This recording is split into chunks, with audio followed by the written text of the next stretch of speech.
Hello नमस्कार साथियों, कैसे हो आप सब लोग। मैं आशा करता हूँ काफ़ी बेहतरीन होंगे आप सब लोग। मेरा नाम है हरिओम सिंह और बहुत बहुत स्वागत है आप सभी लोगों का हरिओम एजुकेशन यूट्यूब चैनल पर। आज हम लोग फाउंडेशन बैच में एक नया chapter metals and non metals start करने जा रहे हैं। ये है क्लास 10 का चैप्टर नंबर 3।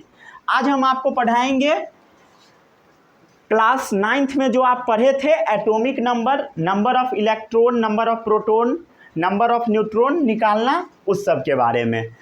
फिर आज हम लोग वैलेंसी निकालना भी सीखेंगे, क्योंकि आप लोग ये सब चीज़ भूल चुके होइएगा, इसलिए ये मैं आज सिखा दूंगा। फिर आज हम लोग डिस्कस करेंगे मेटल्स के बारे में। मेटल्स क्या होता है आज हम लोग ये भी समझेंगे।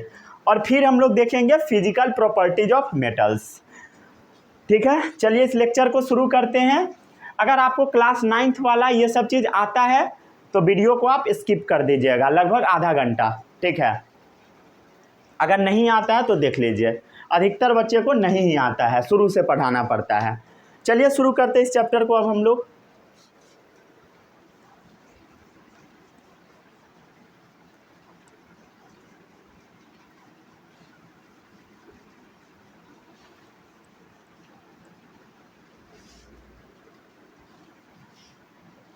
हेडिंग डालना है कॉपी में, मेटल्स एंड नॉन मेटल्स।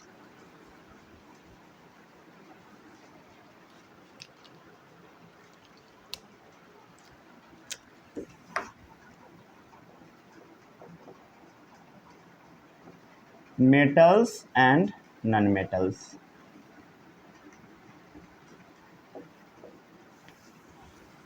सबसे पहले इंट्रोडक्शन वाले पार्ट में बहुत कुछ दिया होता है। इंट्रोडक्शन वाले पार्ट में जब आप देखोगे एनसीईआरटी में या किसी भी बुक में, तो मेनली यही दिया होता है कि अभी तक कितने एलिमेंट्स के बारे में हम लोग जानते हैं। 118 एलिमेंट के बारे में।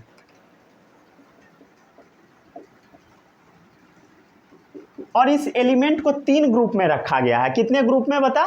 3 ग्रुप में। सबसे पहला ग्रुप है मेटल्स का, दूसरा ग्रुप है नॉन मेटल्स का, और तीसरा ग्रुप है मेटलॉइड का। जिसके पास मेटल नॉन मेटल दोनों का प्रॉपर्टी हो वही मेटलॉइड है। यही सब स्टार्टिंग वाले पोर्शन में बुक में आपको मिल जाएगा।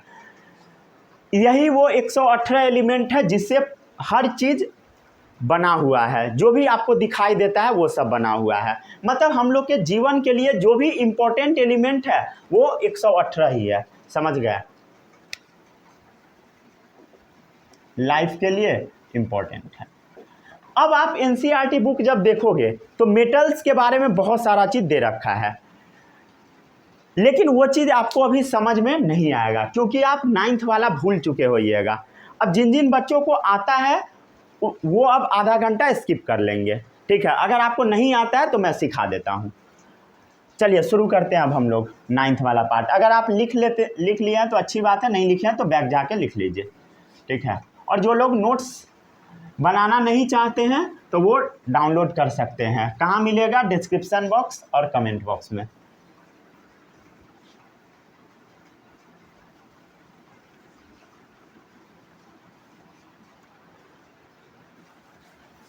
चलिए यहाँ हम लोग लिखते हैं एटॉमिक नंबर 1 2 3 4 5 6 7 8 9 10। सभी लोगों को पता है एलिमेंट का नाम पता है? अरे बोलो, पता है या नहीं? एटॉमिक नंबर 1 वाला एलिमेंट का नाम बताओ, क्या है? बोलो, ये सब आता होगा। Hydrogen, helium, lithium, beryllium, boron, carbon, nitrogen, oxygen, fluorine, neon. इसका नोट्स भी मैं डलवा दूंगा। ठीक है, क्लास 9th में मैं बहुत डिटेल में पढ़ाया था, तो नोट्स आपको मिल जाएगा। ये वाला पेज मिल जाएगा। ठीक है, आप डाउनलोड कर लेना, ये स्कैन किया हुआ रहेगा अच्छा सा। नोट्स जब तैयार होगा तो मैं उसमें ये डलवा दूंगा। ठीक है, इसमें और डिटेल में लिखा हुआ है। हालांकि मैं पूरा कोशिश करता हूँ यहीं पे मेंशन करवा देने का। अगर आप साथ साथ बना लेते तो बहुत अच्छी बात है। ठीक है, hydrogen, helium, lithium, beryllium, boron, carbon, nitrogen, oxygen, fluorine, neon. ठीक है, इसमें किसी को कोई भी डाउट? तो एटॉमिक नंबर 1 से 10 तक सभी लोगों को याद है, 20 तक हम लोग याद कर लेंगे, ठीक है, क्योंकि कार्बन एंड कंपाउंड जब आप पढ़ेंगे तो वहाँ पर भी ये आपको काम देगा। कार्बन एंड कंपाउंड में मैं ये सब नहीं पढ़ाऊँगा, अब मेटल्स एंड नॉन मेटल्स में पढ़ा रहा हूँ क्लास 10 में, तो वहाँ थोड़ी पढ़ाऊँगा, ठीक है, हालांकि मैं वहाँ पर भी थोड़ा बहुत बता दूँगा, लेकिन बहुत डिटेल में नहीं जाएंगे हम लोग। इसमें किसी को कोई भी डाउट नहीं होगा? डाउट। अब सभी लोगों को ये तो पता होगा कि एटम क्या होता है, पता है? कोई भी चीज़, जो भी चीज़ आपको दिखाई देता है, कोई भी चीज़ हो, हर एक चीज़ क्या चीज़ का बना होता है? एटम का बना होता है, ठीक है। जैसे आपको ये मार्कर दिखाई देता है, तो ये मार्कर जो सबसे छोटा चीज़ से मिलकर बना होगा वो क्या है? एटम है। तो वो एटम देखने में होता कैसा है? कुछ गोला टाइप का चीज़ होता है, समझ गए, ठीक है, जिसके अंदर में दो चीज़ पाया जाता है और जिसके बाहर में एक चीज़ पाया जाता है। अब वो सब क्या है उसके बारे में भी अब हम लोग समझ लेते हैं। तो एटम में मेनली 3 चीज़ आपको मिलेगा, ठीक है, मेनली, इससे ज़्यादा भी होता है, आगे आपको पढ़ना है। क्या क्या मिलेगा एटम में? इलेक्ट्रॉन मिलेगा, प्रोटॉन मिलेगा, और क्या मिलेगा? न्यूट्रॉन मिलेगा, ठीक है। फिर आपके मन में ये सवाल आएगा कि एटम के अंदर इलेक्ट्रॉन, प्रोटॉन, न्यूट्रॉन आखिर होता कहाँ पे है, राइट? तो एटम के अंदर में ये जो आप देख रहे हो, इसको हम लोग न्यूक्लियस बोल देते हैं। क्या बोलते हैं? न्यूक्लियस। सेल वाला न्यूक्लियस नहीं है, समझ गए ना, ये एटम वाला है। ये जो न्यूक्लियस है ना, इसके अंदर में पाया जाता है प्रोटॉन और न्यूट्रॉन, ठीक है, प्रोटॉन प्लस न्यूट्रॉन, ठीक है। और इलेक्ट्रॉन जो होता है कुछ यहाँ पे प्रेजेंट होता है, यहाँ पे, ठीक है, इसको हम लोग ऑर्बिट बोलते हैं। क्या बोलते हैं बोलो? ऑर्बिट, ऑर्बिट बोलते हैं, ठीक है, समझ गया? इसमें किसी को कोई भी डाउट नहीं होगा? डाउट। आगे बढ़े अब हम लोग। डाउट है? नहीं होगा डाउट। तो ये क्या है बताओ? ऑर्बिट है। ऑर्बिट में क्या पाया जाता है? इलेक्ट्रॉन पाया जाता है। फिर से एक बार रिकैप कराता हूं। सबसे अंदर में क्या है बोलो? सबसे अंदर में प्रोटॉन प्लस न्यूट्रॉन है, अच्छी बात है। इसके बाहर क्या होता है बोलो? ऑर्बिट होता है। बाहर क्या होता है? ऑर्बिट होता है। बाहर क्या होता है बोलो? ऑर्बिट होता है। बाहर क्या होता है बोलो? ऑर्बिट होता है। इसी ऑर्बिट का एक और नाम है, इसको हम लोग सेल भी बोल देते हैं। क्या बोलते हैं? सेल बोलते हैं, ठीक है। अब इसका कुछ नेमिंग भी किया गया है। ये जो सबसे अंदर वाला ऑर्बिट है या सेल है, इसको हम लोग के सेल बोलते हैं। कौन सा सेल बोलते हैं? के। अगले वाले को एल, उसके बाद वाले को एम, उसके बाद वाले को एन। के एल एम एन, के एल एम एन। कितना ऑर्बिट है टोटल बोलो? के एल एम एन। इतना आपको याद रखना है, समझ गए? तो अब आप हमें बताइए कि प्रोटॉन और न्यूट्रॉन कहाँ होगा? अंदर में। इलेक्ट्रॉन कहाँ होगा बोलो? ऑर्बिट में या सेल में, समझ गए? इलेक्ट्रॉन कहाँ पे होगा? ऑर्बिट में या सेल में, ठीक है। ये सब नोट्स में आपको नहीं मिलेगा, समझ गया ना? ये सब नोट्स जो मैं डालूंगा डिस्क्रिप्शन में लिंक, उसमें नहीं मिलेगा, ठीक है। ये सब आप कॉपी कर लेना यहीं से। इसमें किसी को कोई भी डाउट नहीं होगा? डाउट, हालांकि ये सब 9th में पढ़ाया गया है, ठीक है, लेकिन वो वाला 9th वाला मैं टोटल यहाँ पे पढ़ा के आपको कंफ्यूज नहीं करूँगा, ठीक है। अगर जो लोग डिटेल में देखना चाहते हैं तो जाकर देख सकते हैं, समझ गए? ये सब जाकर आप देख सकते हैं, ठीक है। इसमें कोई भी डाउट नहीं होगा? डाउट। चलिए, अब आपके मन में ये सवाल आएगा कि यहाँ पर मैं क्या क्या लिख दिया बोलो? इलेक्ट्रॉन लिख दिया, इलेक्ट्रॉन लिख दिया, यहाँ भी लिख दिया इलेक्ट्रॉन, यहाँ भी लिख दिया, यहाँ भी लिख दिया। अब आपके मन में ये सवाल आएगा कि के वाले सेल में मैक्सिमम कितना इलेक्ट्रॉन रहता होगा, समझ गया? इसका एक फॉर्मूला है। फॉर्मूला क्या है वो देखो, maximum electron in any orbit, इसका फॉर्मूला है 2n²। क्या फॉर्मूला है बोलो? 2n²। ठीक है, चलो अब हम लोग निकाल के देख लेते हैं। पहला KLMN, क्या फॉर्मूला है बताओ? 2 × n²। n क्या है? Orbit number. ठीक है, n क्या है बोलो? सेल नंबर या ऑर्बिट नंबर, सेल नंबर या ऑर्बिट नंबर। चलो अब n का वैल्यू पुट करके देखो। k वाला सेल कौन सा सेल है? पहला सेल है। पुट करके देखो 2 × 1²। ठीक है, l वाला देखो 2 × 2²। अरे यही है ना। n वाला देखो तीसरा नंबर है 2 × 3²। n वाला 2 × 4²। मल्टीप्लाई कर करके देख ले कितना आया? 2 × 1, 2 इलेक्ट्रॉन, 2 2 जा 4, 4 2 जा 8 इलेक्ट्रॉन, 3 3 जा 9, 9 2 जा 18 इलेक्ट्रॉन्स। ठीक है, 4 4 जा 16, 16 2 जा 32 इलेक्ट्रॉन्स। समझ गया ना? मतलब 2 इलेक्ट्रॉन, 8 इलेक्ट्रॉन, 18 इलेक्ट्रॉन, 32 इलेक्ट्रॉन। मतलब के सेल में मैक्सिमम कितना इलेक्ट्रॉन? मैक्सिमम कितना इलेक्ट्रॉन? 2 इलेक्ट्रॉन। एल सेल में मैक्सिमम कितना इलेक्ट्रॉन? 8 इलेक्ट्रॉन। एम सेल में मैक्सिमम कितना इलेक्ट्रॉन? 18 इलेक्ट्रॉन। एन सेल में कितना इलेक्ट्रॉन मैक्सिमम? 32 इलेक्ट्रॉन। इसमें किसी भी बच्चों को कोई भी डाउट नहीं होना चाहिए। देखो के सेल में मैं 2 ही बनाया, ठीक है, 1 इलेक्ट्रॉन 2 इलेक्ट्रॉन। एल सेल में कितना है? 8 है। बना लीजिए आप, 1 2 3 4 डला गया, 5 6 7 8। ठीक है, आगे आप मेंशन करने का ज़रूरी नहीं है। समझ गया ना? अब कोई 18 32 ये सब नहीं डाल देना। क्लियर? इसमें किसी को कोई भी डाउट नहीं होगा।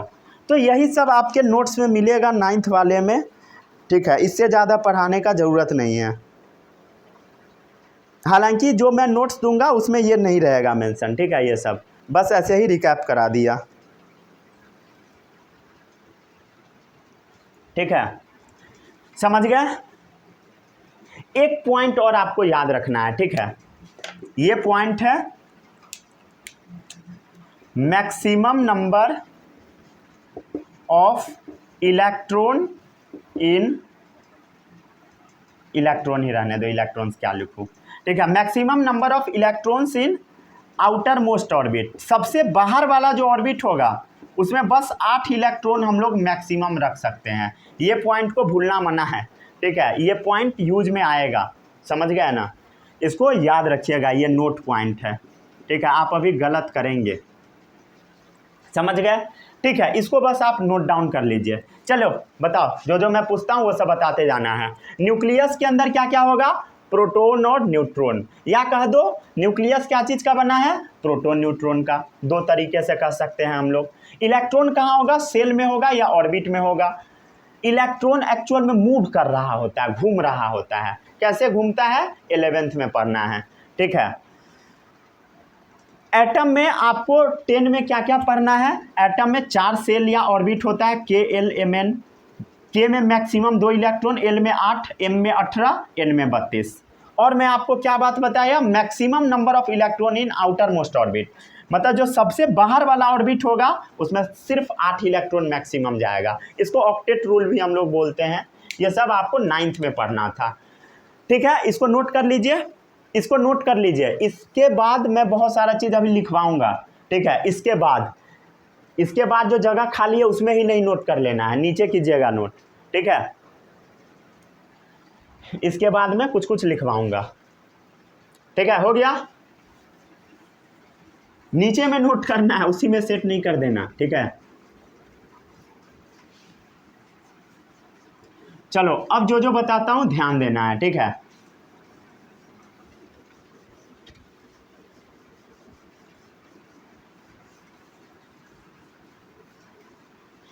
अब आपके मन में ये सवाल आएगा कि किसमें कितना इलेक्ट्रॉन है, किसमें कितना प्रोटॉन है, वो हम निकालेंगे कैसे?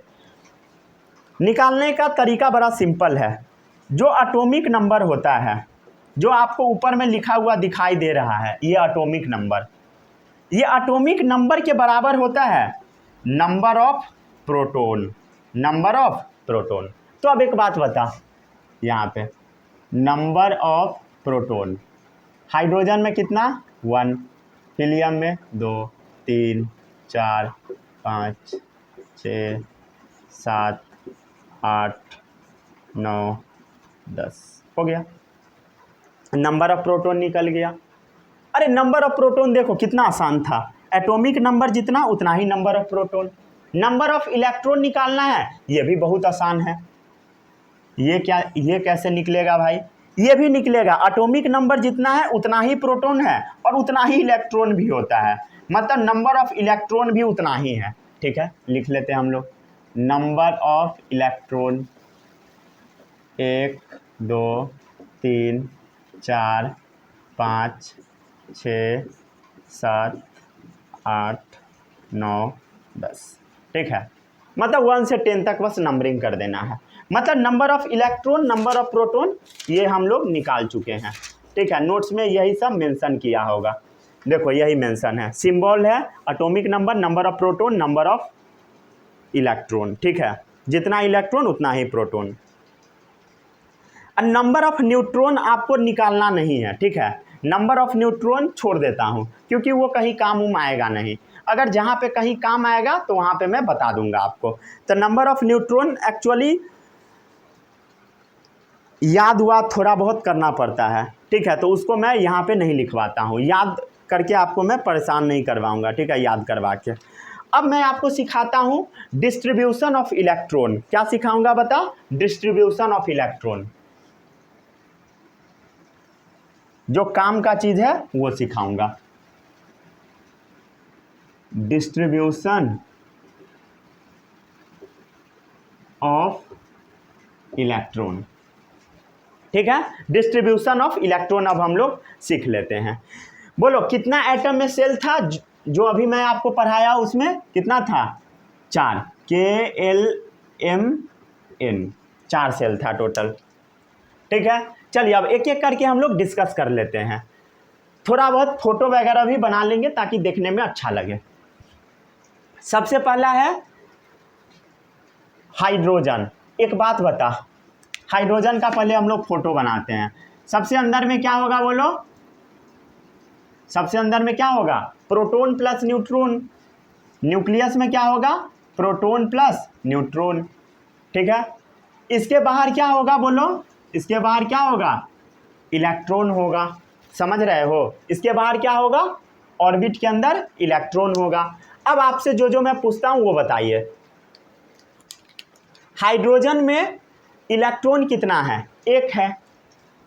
तो हाइड्रोजन का फोटो देखो क्या होगा, 1 इलेक्ट्रॉन बना दिए हम लोग। हाइड्रोजन में प्रोटॉन कितना है, 1 है, लिख देते हैं प्रोटॉन कितना है, 1 है। हाइड्रोजन में न्यूट्रॉन कितना होता है ये आपको नहीं पढ़ना है, लेकिन मैं बता देता हूँ कितना होता है, 0 होता है। कितना होता है बोलो, 0 होता ही नहीं है। ठीक है, तो बताओ के सेल में कितना इलेक्ट्रॉन गया, के सेल में 1 गया। कितना गया, 1। वहाँ पर देखिए जहाँ पर मैं बताया था maximum number of electron in any orbit, के में कितना था, 2 इलेक्ट्रॉन। ठीक है, इलेक्ट्रॉन का फीलिंग भी आपको सीखना है। तो ये किसके लिए केस था बोलो, हाइड्रोजन के लिए। ठीक है, अब फिर अगला है हीलियम का फोटो देखो। हीलियम का कैसे बनाएंगे हम लोग बोलो, कैसे बनाएंगे। ये जैसे मान लो हीलियम का न्यूक्लियस हो गया, न्यूक्लियस के बाहर क्या होगा, ऑर्बिट होगा। ऑर्बिट में क्या मिलेगा, इलेक्ट्रॉन मिलेगा। बस आपको अब इलेक्ट्रॉन फिल करना है। तो बोलो हीलियम में कितना इलेक्ट्रॉन है, 2 इलेक्ट्रॉन है। कहाँ कहाँ पे होगा, इसमें, इसमें। ठीक है, हीलियम का हो गया।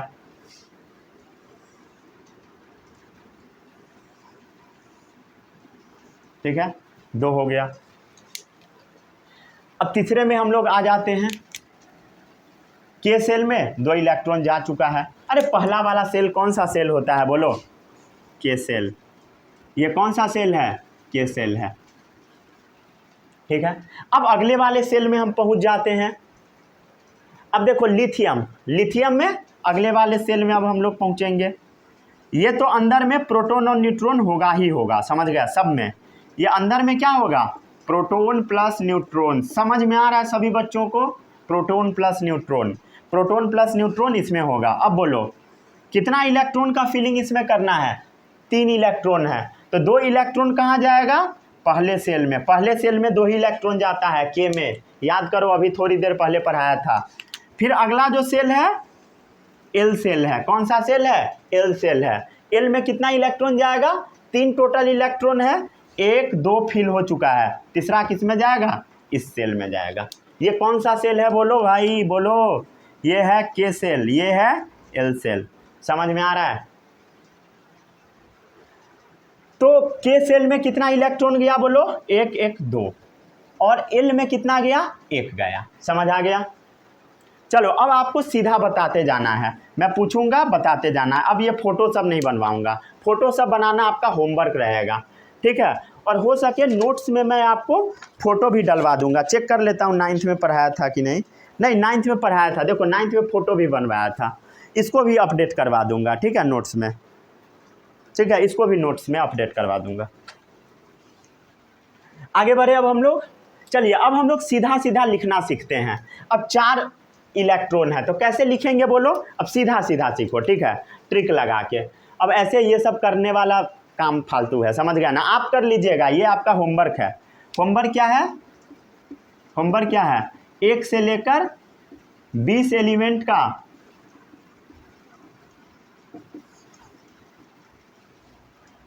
स्ट्रक्चर बना लेना है, समझ गया ना? डायग्राम के थ्रू एटम का डायग्राम बना लेना है, क्लियर है? उसमें इलेक्ट्रॉन प्रोटॉन ये मेंशन कर लेना, प्रोटॉन छोड़ देना, बस इलेक्ट्रॉन मेंशन करना है। चलिए अब हम आ जाते हैं बेरिलियम। 4 इलेक्ट्रॉन है तो 2 जाएगा के में। अरे बोलो ना भाई, के में कितना जाता है मैक्सिमम? 2 इलेक्ट्रॉन। एल में 8 इलेक्ट्रॉन मैक्सिमम, समझ गया? एम में बोलो कितना? 18। एन में 32 इलेक्ट्रॉन, ठीक है। चलो अब आते हैं हम लोग इसमें। तो इसमें के में कितना गया? 2। एल में कितना जाएगा? 2। फिर एम, फिर आ गया बोरोन। बोरोन में कितना जाएगा? के में तो हमेशा 2 ही जाएगा मैक्सिमम, फिर इसमें 3 चला जाएगा, फिर 2 4, फिर कितना जाएगा बोलो? 2 5 2 6, ठीक है। फिर आगे बताओ कितना जाएगा? बोलो बोलो बोलो।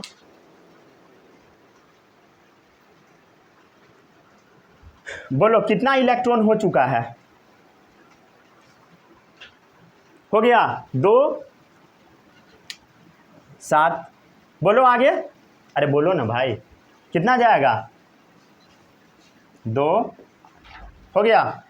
लिख लिए, खुद से लिख लिए, क्लियर है? इसमें किसी को कोई भी डाउट नहीं होगा। ये नोट्स में से छाप नहीं लेना है, ठीक है, नोट्स डाउनलोड करके, ऐसा बिल्कुल नहीं करना है, आपको खुद ही बनाना है, तभी सीखोगे। अब हम आपको निकालना सिखा रहे हैं वैलेंसी। क्या निकालना सिखा रहे हैं? वैलेंसी। और वैलेंसी ही आपको पढ़ना है, समझ गए? वैलेंसी ही इस चैप्टर में काम आएगा। अगर वैलेंसी निकालने नहीं आया कोई फायदा नहीं है पढ़ने का। ये सब में कोई भी डाउट नहीं होगा। चलिए आगे बढ़ते हैं अब हम लोग। अब अगला टॉपिक है वैलेंसी निकालना। रिकॉर्डिंग हो रहा है सही ढंग से? ठीक है, दिख रहा है सब। थोड़ा नीचे लिखूंगा इधर। अगला टॉपिक है वैलेंसी। टॉपिक नहीं, इसी के अंदर का है सब टॉपिक, ठीक है। वैलेंसी निकालना बहुत आसान है, ठीक है, वैलेंसी निकालना बहुत आसान है। कैसे निकालोगे मैं आपको सिखा देता हूँ, बहुत इजी है। सबसे आपको देखना है, सबसे पहले आपको बाहर बस ध्यान देना है। कहाँ ध्यान देना है? बाहर में।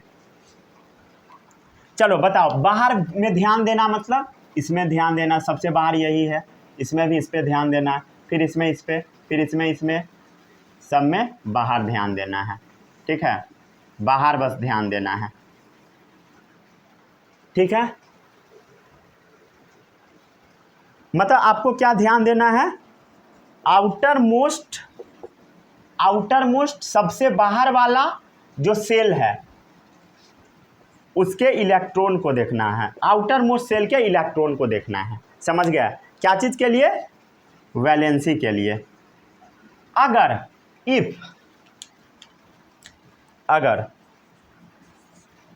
आउटर मोस्ट इलेक्ट्रॉन 1/2/3/4 रहे, मतलब 1 2 3 4 रहे, तो उसका वैलेंसी सेम होगा। क्या होगा बोलो?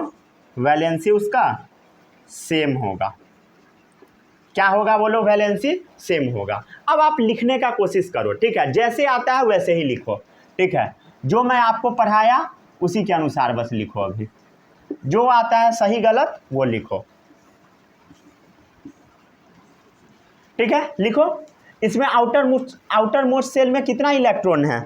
जिसमें 1 2 3 4 है, एज इट इज छाप दो। इसमें कितना है? 1, लिख दो 1। इसमें कितना है? 2, लिख दो 2। इसमें कितना है बोलो? 1, लिख दो। इसमें कितना है? 2, लिख दो। 3 है, लिख दो। 4 है, छाप दो एज इट इज। 5 है, 6 है, 7 है, 8 है, इसको नहीं छापो, ठीक है। इसके लिए एक तरीका है। क्या तरीका है वो देखो। इफ़ वैलेंस इलेक्ट्रॉन 1 2 3 4 है तो वैलेंसी सेम ही रह जाएगा। यहाँ पे लिख देता हूँ, इफ़ वैलेंस इलेक्ट्रॉन 1 2 3 4 है, वैलेंसी सेम। एक सेकेंड रुक जा, चेक कर लेता हूँ नीचे तक आ रहा है। आ ही रहा है। अगर इफ़ वैलेंस इलेक्ट्रॉन क्या हो? 5 हो, 6 हो, 7 हो, 8 हो, तो वैलेंसी निकालने का फॉर्मूला होता है 8 माइनस वैलेंस इलेक्ट्रॉन। समझ गए? 8 में से ये जो बाहर वाला इलेक्ट्रॉन है इसको घटा दो। बाहर वाला इलेक्ट्रॉन को वैलेंस इलेक्ट्रॉन हम लोग बोलते हैं। 8 माइनस ये जो बाहर वाला इलेक्ट्रॉन है, वैलेंस इलेक्ट्रॉन हटा, 8 माइनस आउटर मोस्ट इलेक्ट्रॉन। सबसे आसान, आउटर मोस्ट इलेक्ट्रॉन, ठीक है। तो अब एक बात बताओ, क्या आ गया? वैलेंस इलेक्ट्रॉन मतलब सबसे बाहर वाला इलेक्ट्रॉन। वैलेंस इलेक्ट्रॉन उसी को बोलते हैं, सबसे बाहर वाले इलेक्ट्रॉन को। तो वैलेंस इलेक्ट्रॉन 5 6 7 8 है। यहाँ देखो 5 है, यहाँ 6 है, 7 है, 8 है। तो कैसे निकालेंगे valency? 8 minus outer most electron. क्या निकालेंगे बोलो? 8 माइनस आउटर मोस्ट इलेक्ट्रॉन। तो 8 में से 5 जाएगा तो क्या आएगा? 3 आएगा। 8 में से 6 जाएगा तो क्या आएगा? 2 आएगा। 8 में से 7 जाएगा तो क्या आएगा? 1 आएगा। 8 में से 8 जाएगा तो क्या आएगा? 0 आएगा। इसको पहले छाप ले। वैलेंसी निकालने आया कि नहीं आया? छाप लीजिए। छाप लिए? इसमें किसी को कोई भी डाउट? ठीक है, दिख रहा है सही ढंग से? सब दिख गया होगा। हल्का सा यहाँ का कट रहा था। हो गया? आगे बढ़े। अब हम लोग आगे बढ़ते हैं। वैलेंसी निकालना सीख गए। अब आपको इसमें एक जगह पे करेक्शन करना है। करेक्शन क्या करना है? एक बस छोटा सा एक्सेप्शन है, ठीक है, ज़्यादा मैं याद नहीं करवाऊंगा। यहाँ पे बस इसको काट देना है, समझ गए? इसको काट देना है। इसका जो वैलेंसी होता है 0 होता है। क्या होता है बोलो? 0 होता है वैलेंसी। वैलेंसी क्या होता है? 0। अरे क्लियर है? क्यों होता है 0? क्योंकि ये 2 वैलेंसी लेके स्टेबल नहीं होता है, समझ गए? इसका वैलेंसी 0 होता है, ये स्टेबल है 0 पे ही। इस पे ये फॉर्मूला काम नहीं करता है, समझ गया? मतलब ये क्या है बोलो? नोबल गैस है, नॉन रिएक्टिव होता है, किसी से रिएक्ट वगैरह नहीं करता है। अरे क्लियर है? समझ गया? तो इसका वैलेंसी बस 0 है, बाकी सब आपको मैं निकालना सिखा दिया। अब हम लोग आगे बढ़ते हैं। आगे बढ़े? चलो इसको छाप लो जल्दी। वैलेंसी सबका याद रहना चाहिए। अगर वैलेंसी याद नहीं है, पढ़ाई लिखाई अब छोड़ दीजिए। केमिस्ट्री आगे आपको समझ में नहीं आएगा, ठीक है? ना चैप्टर 3 ना चैप्टर 4। क्लियर?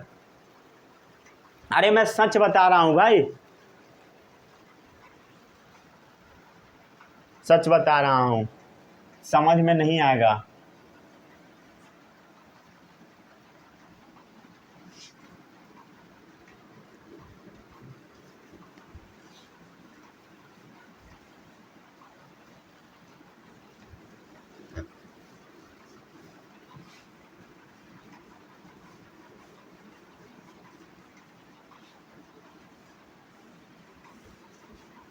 कहाँ तक हम लोग पढ़ लिए? कहाँ तक पढ़ लिए? 10 तक। 20 तक हम लोग को पढ़ना है, ठीक है? 11 12 13 14 15 16 17 18 19 20। अरे उसी में सेट नहीं कर देना, ठीक है? कोई ठीक नहीं है तुम लोगों का। चलो आगे बढ़ते हैं।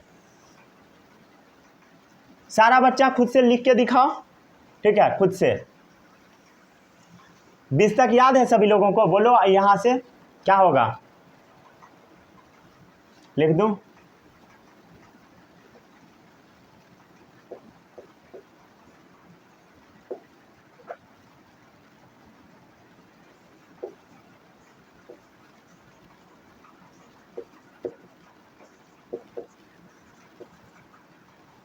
ठीक है, निकाल के दिखाइए सभी लोग। अब निकाल के जल्दी जल्दी number of electron, proton, neutron सब आपको नोट्स में ऐसे मिल जाएगा। ठीक है,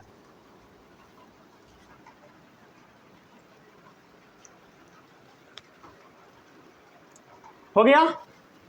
अरे लिख लिए, बोलो लिख लिए? चलिए थोड़ा सा मैं हेल्प कर देता हूं आपका। लिख लिए होइएगा। नंबर ऑफ प्रोटॉन कितना होगा, जितना एटॉमिक नंबर है उतना ही क्या होगा, 11, 12, 13, 14, 15, 16, 17, 18, 19, 20। नंबर ऑफ इलेक्ट्रॉन कितना होगा, जितना एटॉमिक नंबर उतना ही 11, 12, 13, 14, 15, 16, 17, 18, 19, 20। अब बोलो इलेक्ट्रॉन का डिस्ट्रीब्यूशन, बोलो के सेल में मैक्सिमम कितना जाता है, 2। मतलब के वाला तो फुल ही था, लिख दो सब में 2 2। एल में कितना जाता है मैक्सिमम, कितना जाता है, 8। अरे देखो ना भाई, के एल में कितना जाता है, 8। लिखो यहाँ पे 8। कितना टोटल इलेक्ट्रॉन है, 11। 8 2 10 हो चुका है, 1 11, 2 8 2। ठीक है, 2 8 10, 2 12, 2 8 3, 2 8 4, 2 8 5, 2 8 6, 2 8 7, 2 8 8। लिख लिए होइएगा ये सब, किसी को इसमें कोई भी डाउट नहीं होगा। मतलब यहाँ तक एम तक चला जाएगा। ठीक है, अरे देखो ना 18 इलेक्ट्रॉन है, 2 8 8, 18 हो गया। बोलो आगे क्या होगा, कितना जाता है, एम सेल में मैक्सिमम कितना इलेक्ट्रॉन जा चुका है, 1 2 3 4 5 6 7 8। बोलो एम में कितना जाता है, आगे लिखो खुद से, लिख लिए?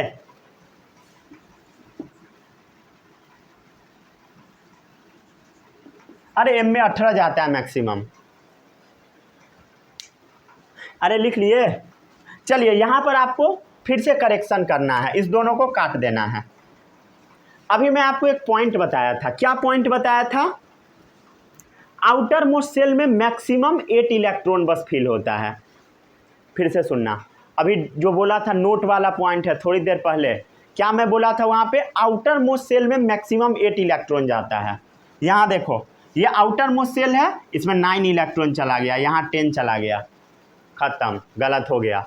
तो यहाँ पे मैक्सिमम कितना इलेक्ट्रॉन जाएगा, 8 जाएगा। मतलब एम में मैक्सिमम कितना जाएगा, 8, क्योंकि आउटर मोस्ट है। समझ गया? तो अब देखो यहाँ से जोड़ के 8 2 10, 8 18, टोटल कितना इलेक्ट्रॉन है, 19। तो 2 8 8 1, मतलब एन में अब 1 इलेक्ट्रॉन चला जाएगा, इसमें भी एन में चला जाएगा। अरे क्लियर है? चलो अब बोलो वैलेंसी। वैलेंसी कैसे निकालना, बहुत ईजी है। यहाँ पे क्या है, बोलो 1 है, तो 1 वाले का क्या होगा, 1, 2 वाले का 2, 3 वाले का 3, 4 वाले का 4। अब इसको कैसे निकालोगे, 5 आ गया तो 8 माइनस करके क्या आएगा, 8 माइनस 5 3, 8 माइनस 6 2, यहाँ 1, यहाँ 0, यहाँ क्या आएगा 1, 9 नहीं लिख देना, ठीक है 1। ठीक है, यहाँ क्या आएगा 2। समझ गए? ये बस टेंटेटिव तरीका था, बहुत इजी तरीका था समझने का, वैलेंसी निकालने का। वैलेंसी सभी बच्चों को याद रहना चाहिए, वो भी टिप्स पे। ठीक है, अगर आपको ये सब याद नहीं रहेगा, मतलब आपको ये चैप्टर और कार्बन एंड कंपाउंड समझ में आने वाला नहीं है। ठीक है, इसलिए ये सबको अच्छे से याद कर लेना है सभी बच्चों को। चलिए इस चैप्टर को अब हम लोग शुरू करते हैं। अब जाके ये चैप्टर स्टार्ट होगा, क्योंकि ये 9th वाला मैं आपको पढ़ा रहा था। ठीक है, एग्जैक्ट आधा घंटा बस क्लास चला है, 34 मिनट्स। ठीक है, आगे बढ़े। अब हम लोग नोट्स में मैं इस पेज का अपडेट करवा दूंगा। इसमें नंबर ऑफ न्यूट्रॉन आपको याद नहीं करना है, समझ गए ना? और ये वाला तो होमवर्क मिला है, ये वाला पेज। ठीक है, ये मैं अपडेट करवा दूंगा, वहाँ से जाकर आप देख लीजिएगा, मैच करा लीजिएगा। ये काम का नहीं है, फिर भी मैं आपको होमवर्क दे दिया ताकि आपके अंदर थोड़ा सा कॉन्फिडेंस बिल्डअप हो जाए। अब हम लोग आगे बढ़ते हैं। अब हम लोग को पढ़ना है metals and non metals. Introduction वाला पार्ट अब खत्म हो चुका है। अब हम लोग पढ़ेंगे मेटल्स के बारे में, आखिर मेटल होता क्या क्या है। बहुत इजी है भाई, बहुत इजी है।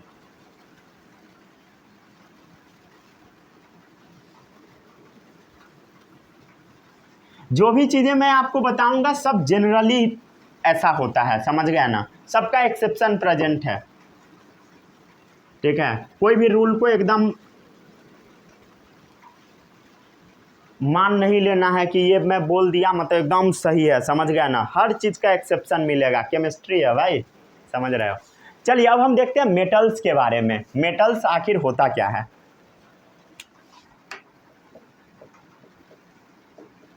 मेटल्स क्या होता है, मेटल्स क्या होता है, इसको हम लोग समझते हैं एक एग्जाम्पल लेके। सबसे पहला एग्जाम्पल सोडियम का हम लोग ले लेते हैं। चलो सोडियम का बताओ क्या होगा इलेक्ट्रॉनिक कॉन्फ़िगरेशन, अभी बताया था ना इलेक्ट्रॉन का अरेंजमेंट कैसे कैसे होगा, बोलो बोलो कितना होगा, कितना एटॉमिक नंबर है 11, कितना होगा 2 के में, 8 होगा एल में, 1 होगा एन में, सॉरी एम में, क्लियर है।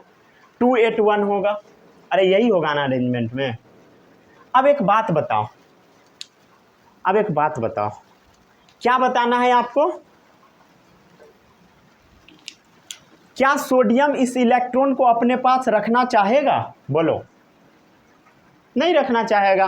क्यों रखना चाहेगा भाई, ये इसके लिए सर का दर्द है, क्या है बोलो, सर का दर्द। क्या इसको वो रखना चाहेगा, नहीं रखना चाहेगा, चाहेगा कि इसको हम किसी को दे दे, ठीक है, कोई ले जाओ, समझ गए, कोई ले जाओ, ठीक है। और अपने बाहर हम 8 इलेक्ट्रॉन रखे, क्या रखे, 8 इलेक्ट्रॉन रखे, जिसके बाहर भी 8 इलेक्ट्रॉन चला जाता है वो अपने आप को स्टेबल मानता है, क्या मानता है बोलो, स्टेबल। तो जहां जहां भी 8 इलेक्ट्रॉन होगा बाहर में वो अपने आप को स्टेबल मानेगा। तो इसके बाहर में कितना इलेक्ट्रॉन है, 8 इलेक्ट्रॉन है, मतलब ये अपने आप को क्या मानेगा, स्टेबल मानेगा। कब मानेगा, जब ये 1 हट जाएगा तब मानेगा। चलिए अब इसको अब हम लोग हटाते हैं, ठीक है, क्योंकि ये हटाना चाह रहा है, ये अपने आप को स्टेबल करना चाह रहा है। स्टेबल के लिए क्या होना चाहिए, आउटर मोस्ट सेल में 8 इलेक्ट्रॉन होना चाहिए, ठीक है। चलो भाई अब देख लेते हैं सोडियम कैसे अपने आप को स्टेबल करेगा, आउटर मोस्ट में 8 इलेक्ट्रॉन लाएगा। सोडियम के पास कुछ विकल्प है, क्या विकल्प है, देखो ये सोडियम है, ये क्या चाह रहा है कि हम 2 8 रहे, ठीक है, अपने बाहर का एक को निकाल के बाहर कर दे। तो ये अपने एक इलेक्ट्रॉन को क्या चाहेगा बोलो, बाहर निकालना, क्या चाहेगा, बाहर निकालना, ठीक है, बाहर निकाल दिया। अब एक बात बताओ, ये सोडियम क्या किया, मान लो आपके पास ज़्यादा पैसा है, आप किसी को पैसा दे दोगे, इसका मतलब ये थोड़ी है कि आपके पास पैसा नहीं है, पैसा है, बस आप किसी को दे दिए हो। अगर आप किसी को पैसा दे दोगे तो आपके ऊपर प्लस आएगा कि माइनस आएगा, अरे किसी को आप कर्ज दे दिए, इसका मतलब आपके ऊपर प्लस ही आएगा, ऐसा थोड़ी है कि माइनस आएगा। किसी से आप लोगे तभी आपके ऊपर माइनस आएगा, किसी को अगर आप कुछ दे दोगे तो आपके ऊपर प्लस ही रहेगा, समझ गया। तो ये सोडियम क्या किया है, 1 इलेक्ट्रॉन दे दिया, मतलब बाहर निकाल दिया, कोई लेने वाला होगा लेगा, नहीं होगा नहीं लेगा, ठीक है। तो ये 1 इलेक्ट्रॉन बाहर निकाला, तो इसके ऊपर कितना प्लस आएगा, 1 ही आएगा, क्योंकि 1 ही बाहर निकाला है।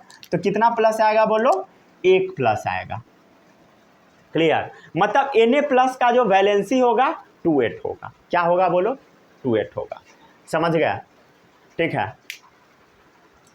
मतलब मेटल्स के पास क्या टेंडेंसी है, they have tendency to lose electron, metal के पास क्या टेंडेंसी है, इलेक्ट्रॉन को लूज करने का।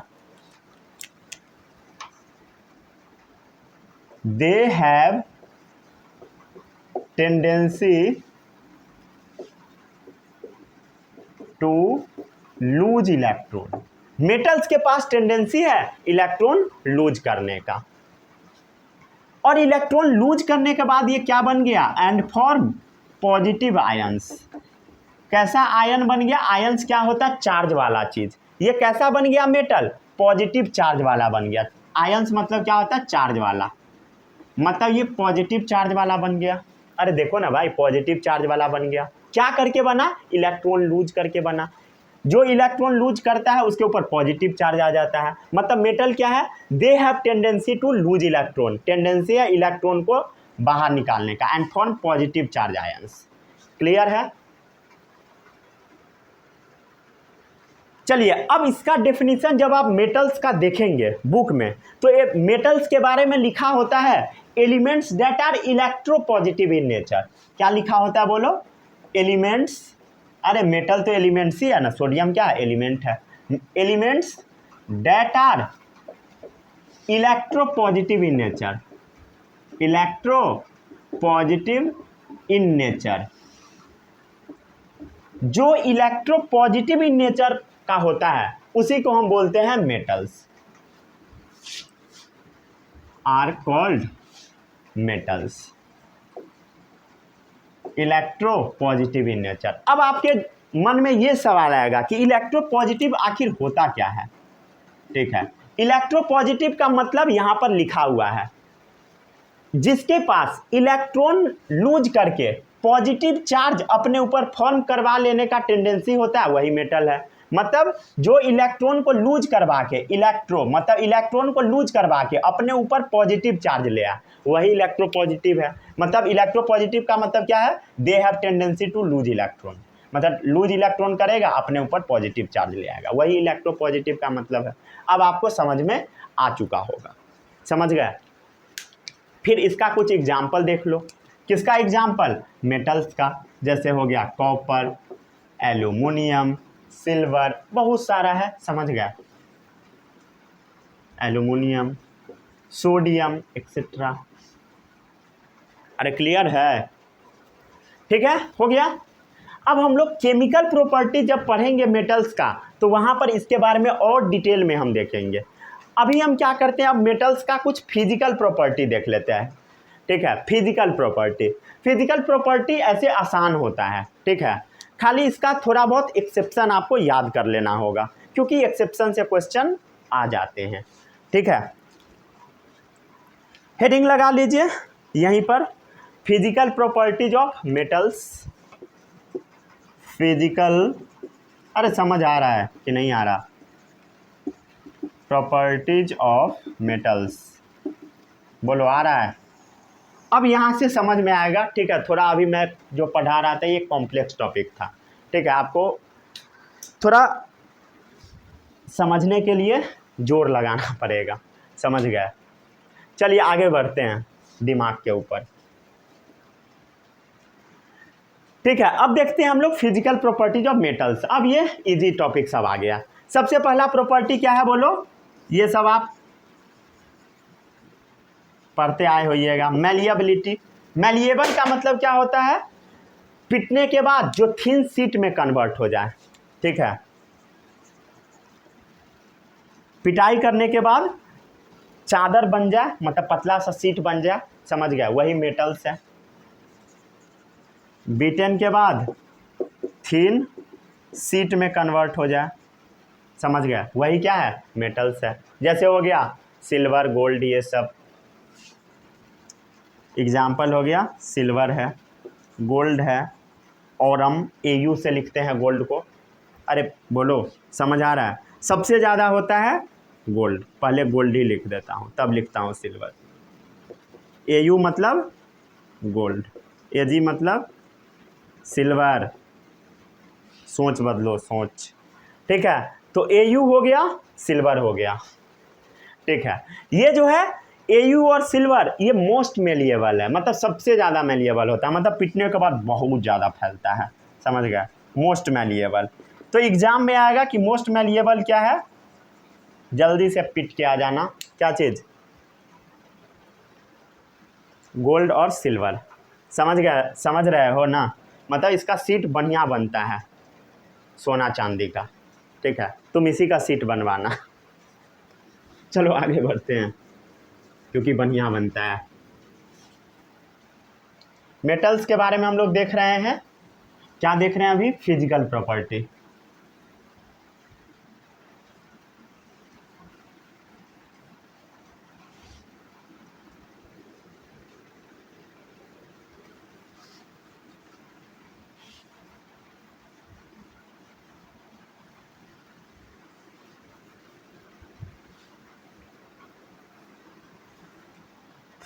एक तो प्रॉपर्टी हम लोग देख चुके हैं, क्या देख चुके हैं कि मेटल मैलिएबल होता है, मतलब पिटाई करने के बाद वो शीट में कन्वर्ट हो जाता है।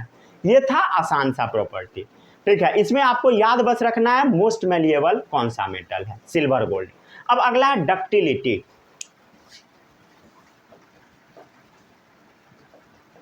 हालांकि ये सब पूछेगा नहीं, इतना आसान नहीं पूछेगा, 10 में हो भाई। डक्टाइल का मतलब क्या होता है, ऐसा मेटल जिसको खींचने के बाद तार में कन्वर्ट हो जाए, वायर में, बिना टूटे। समझ पा रहे हो, मतलब खींचने के बाद तार में कन्वर्ट हो जाए बिना टूटे, वही क्या है, डक्टाइल। मेटल को खींचने के बाद तार में कन्वर्ट हो जाए, इसका एग्जाम्पल है बेस्ट गोल्ड। एयू मतलब गोल्ड, समझ रहे हो, बेस्ट है। बस आपको बेस्ट के बारे में याद रखना है। तीसरा, मेटल जो होता है वो हार्डनेस प्रॉपर्टी शो करता है, बहुत हार्ड होता है, समझ गया। Most of the metal, most of the metals कैसा होता है, हार्ड होता है। ठीक है, लेकिन कुछ मेटल्स जैसे सोडियम, वो कैसा होता है, बहुत सॉफ्ट होता है, इसका एक्सेप्शन प्रेजेंट है। मोस्ट ऑफ द मेटल कैसा होता है, हार्ड होता है। कुछ मेटल जिसको हम बोलते हैं अल्कली मेटल, कौन सा मेटल बोलो, अल्कली मेटल्स, जैसे सोडियम, इसको आप कैंची से काट सकते हो या चाकू से काट सकते हो क्योंकि ये मुलायम होता है। फिर आपके मन में ये सवाल आएगा कि अल्कली मेटल्स क्या होता है, इसके लिए आपके पास बुक होना चाहिए। ठीक है, अभी मेरे पास 10 वाला बुक है एक, इसमें मैं आपको दिखाता हूँ। पीरियोडिक क्लासिफिकेशन ऑफ एलिमेंट्स में आपको लैंड करना है। ठीक है, वहाँ पहुँच जाइए। पहुँच गए, अरे बुक है कि नहीं, बुक भी नहीं है, क्या पढ़ोगे भाई, वहाँ पे लैंड कर जाइए। ठीक है, चैप्टर नंबर 5 में वहाँ पर दिया होगा एक ऐसा टेबल होगा, मॉडर्न पीरियोडिक टेबल। ठीक है, ऐसा एक टेबल होगा। ठीक है, ऐसा एक टेबल होगा, समझ गया, दिखा टेबल। अरे देखो ना यार, मॉडर्न पीरियोडिक टेबल ऐसा लिखा मिलेगा, मिला, अरे मिला, खोजो बुक में, जल्दी से खोजो।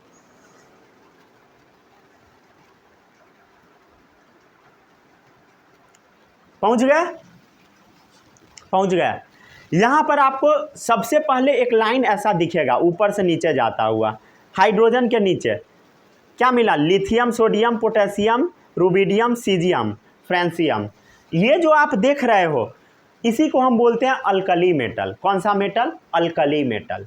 कौन सा मेटल, अल्कली मेटल। ये जो होता है सॉफ्ट होता है, कैसा होता है बोलो, मुलायम होता है। मेटल कैसा होना चाहिए, हार्ड होना चाहिए, लेकिन वो होता कैसा है, मुलायम होता है।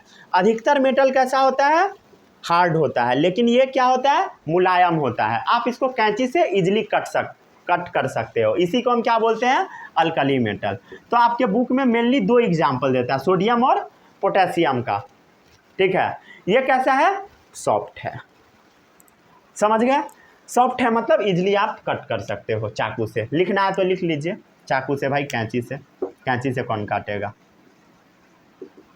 इजीली आप इसको काट सकते हो, क्या चीज़ से, छुरी से, समझ गए। अगला है metallic lustre. Metallic lustre, metal जो होता है वो चमकदार होता है, समझ गया ना, प्योर मेटल। इम्प्योर नहीं होता उतना चमकदार, जैसे सोना चांदी ये सब क्या है, बहुत ज़्यादा चमकदार है। एग्जाम्पल हो गया, सोना हो गया, चांदी हो गया, प्लेटिनम, बहुत महंगा ये भी आता है, समझ गया। अगला है इलेक्ट्रिकल कंडक्टिविटी। जो मैं एग्जाम्पल लिखवा रहा हूँ सब रट लेना है, ठीक है, क्योंकि यहीं से एग्जाम में क्वेश्चन आएगा। तो मेटल्स जो होता है वो इलेक्ट्रिसिटी को कंडक्ट कर देता है, मतलब पास करवा देता है। Metals good conductor of electricity है, समझ गया। मेटल्स कैसा है बोलो, good conductors of electricity.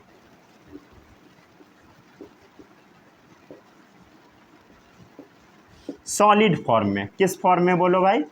Solid form में। अगर मेटल सॉलिड है तो इलेक्ट्रिसिटी कंडक्ट कर देगा।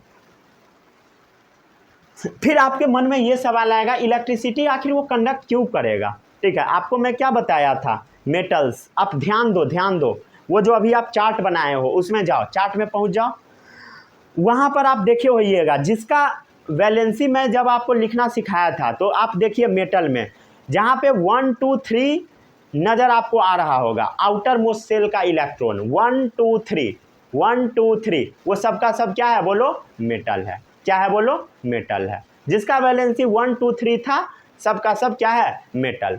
तो सबके पास आउटर मोस्ट सेल में कुछ कुछ इलेक्ट्रॉन है। क्या है बोलो? कुछ कुछ इलेक्ट्रॉन है। उस इलेक्ट्रॉन को वो हटाना चाहता है और उसी के वजह से इलेक्ट्रिसिटी कंडक्ट हो जाता है। तो electron present in outer most orbit carry charge. समझ गए? क्यों होता है ये अगर पूछेगा तो बता देना। Electrons present in outer most orbits carry charge. अरे क्लियर है? सही है। तो electrons present in outer most orbit carry charge. ठीक है, कहां से? From one place to another. From one place to another. अरे बोलो, समझ में आ रहा है कि नहीं आ रहा है? कुछ भी नहीं आता। चलो आगे बढ़े। 5 प्रॉपर्टी हम लोग देख चुके हैं, रोमन में नंबरिंग किए हैं, इसको भी रोमन में कन्वर्ट करो। आगे बढ़ते हैं अब हम लोग। सबका नोट्स आपको मिल जाएगा, ठीक है। अब ऐसा नहीं कि नोट्स बनाना छोड़ देना, ठीक है, ये भी गलत बात है। नोट्स नहीं बनाओगे याद वाद नहीं होने वाला है। नोट्स बाद में डाउनलोड कीजिएगा, ठीक है। पहले आप अच्छे से नोट्स बना लीजिए, जो जो मैं क्वेश्चन बोला सबको सॉल्व कर लीजिए, उसके बाद, ठीक है। चोरी तो करना ही है, ठीक है। आगे बढ़ते अब हम लोग। अगला है थर्मल कंडक्टिविटी। थर्मल का मतलब होता है हीट, ठीक है। मेटल को जब भी आप गर्म करोगे तो हीट को कंडक्ट करता है। जैसे लोहा का रॉड ले लोगे और हीट के ऊपर डालोगे, मतलब आग के ऊपर डालोगे, पूरा रॉड गर्म आ जाएगा। समझ गए? तो क्या होता है इसमें बोलो? Thermal conductivity. किसमें? मेटल में। Thermal conductivity.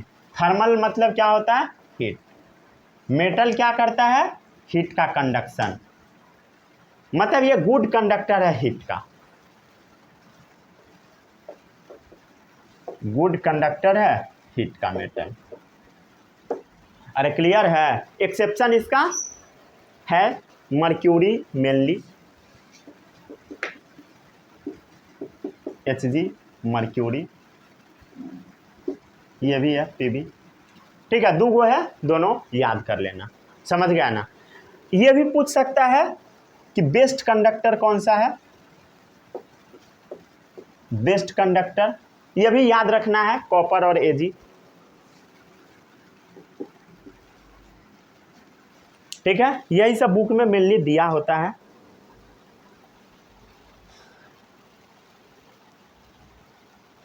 ठीक है, इसको नोट डाउन कीजिए जल्दी जल्दी। आगे बढ़े हम लोग, आगे बढ़े। चलिए अब अगला प्रॉपर्टी है फिजिकल प्रॉपर्टी, सोनरस।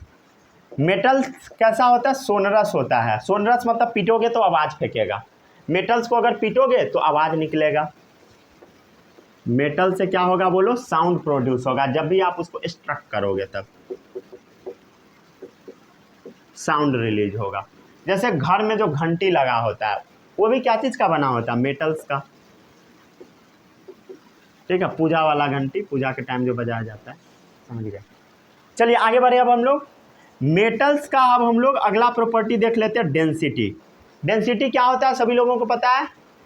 अरे पता है? पता है? बोलो। मास बाय वॉल्यूम, ठीक है। तो डेंसिटी का जो मास बाय वॉल्यूम रेशियो होता है वो हाई होता है। कैसा होता है बोलो?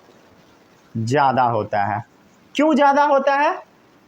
क्योंकि मेटल्स के अंदर एटम जो होता है एकदम ठूस ठूस के भरा होता है। कोई भी चीज़ क्या चीज़ का बना होता है बोलो, एटम का बना होता है। तो जो मेटल होता है इसके अंदर एटम ठूस ठूस के भरा होता है, ठूस ठूस के, अच्छे से ठूस ठूस के भरना है। समझ आ गया? ये है मेटल्स। तो मेटल्स में इलेक्ट्रॉन ठूस ठूस के भरा गया है, समझ गए? तो इसका डेंसिटी क्या है बोलो, हाई है।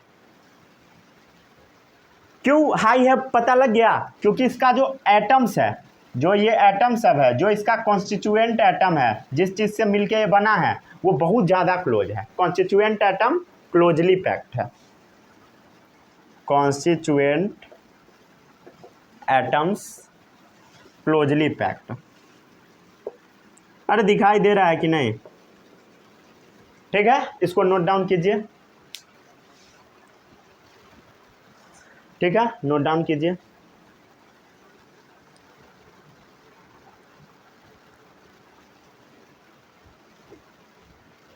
समझ आ गया? समझ आ गया ना? तो थर्मल कंडक्टिविटी गुड कंडक्टर होता है हीट का, समझ गया? हीट कंडक्ट करेगा। इसका दो एक्सेप्शन है, एचजी और पीवी। एचजी क्या होता है पता है? मर्क्यूरी। पीवी क्या होता है बोलो? अरे ये सब पता है कि नहीं? लीड। सीयू क्या होता है? कॉपर। एजी क्या होता है? सिल्वर। ठीक है, कुछ और नहीं सोचना है। आगे बढ़े अब हम लोग। 8 देख लिए, इससे ज़्यादा थोड़ी पूछेगा एग्जाम में।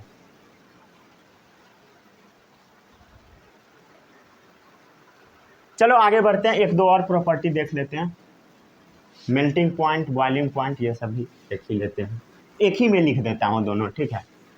क्या अलग अलग करें अब। मेल्टिंग और बॉइलिंग पॉइंट हाई होता है, काम खत्म।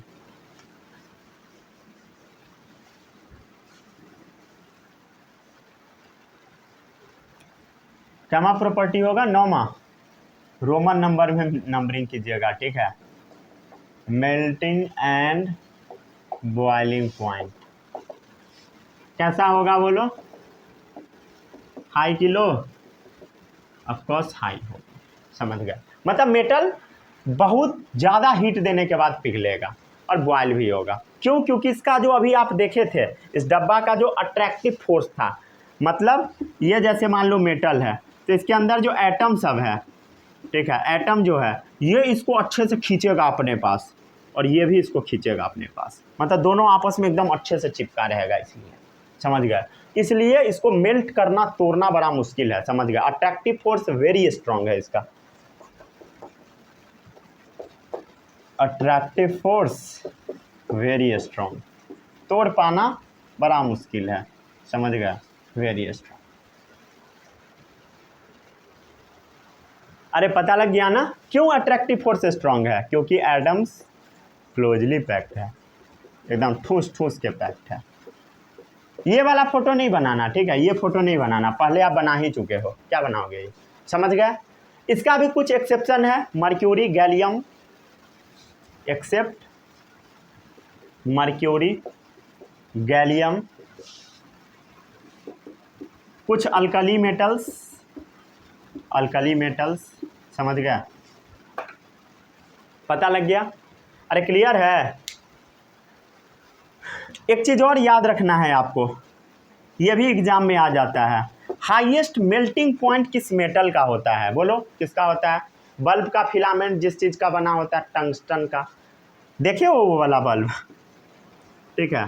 कुछ दिन में बहुत सारा बच्चा ऐसा मिलेगा जो कि बल्ब का फिलामेंट देखा ही नहीं होगा, क्योंकि वो बल्ब गायब हो चुका है मार्केट से। अरे रेड वाला जो बल्ब आता है जिसके अंदर फिलामेंट लगा होता है, जलता होता है, फ्यूज भी कई बार हो जाता है, तो उसी का हाईएस्ट मेल्टिंग पॉइंट होता है टंगस्टन का। क्लियर है? समझ गए? लोएस्ट मेल्टिंग पॉइंट किसका होगा बोलो? ये तो पता लग ही चुका होगा, मर्क्यूरी। जितना चीज़ मैं आपको पढ़ाया, एक एक चीज़ आपको अच्छे से पढ़ के आ जाना है, क्योंकि यहाँ से क्वेश्चन सीधे सीधे बोर्ड एग्जाम में पूछे जाएंगे आपसे, ठीक है? All the best, bye bye, जय हिंद।